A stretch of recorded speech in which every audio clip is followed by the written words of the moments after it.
Hello mga paps! Ako nga pala si Daddy Mike. Welcome to my first vlog. Samahan nyo ako sa aking unang sampa sa cruise ship bilang housekeeping supervisor.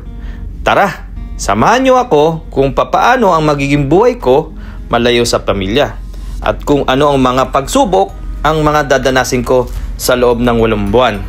Let's go! Ganito pala ang feeling na maging OFW. Akala ko madali lang.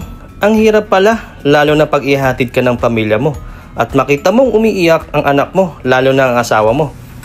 Pero wala, laban lang para sa kinabukasan.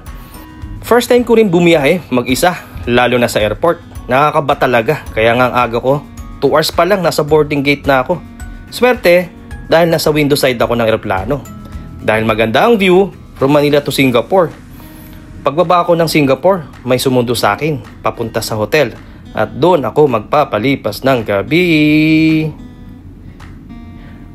At pagsundo sa akin sa umaga, diretso kami sa barko. Ayun, unang kita ko pa lang, napakalaki na ng barkong sasampahan ko. At dumiretso ako sa personnel or HR ng barko na magche-check ng papeles ko. At ayun, meron na akong nameplate at crew card. So hanggang dito na lang muna mga paps. Hanggang sa susunod na vlog na lang ulit.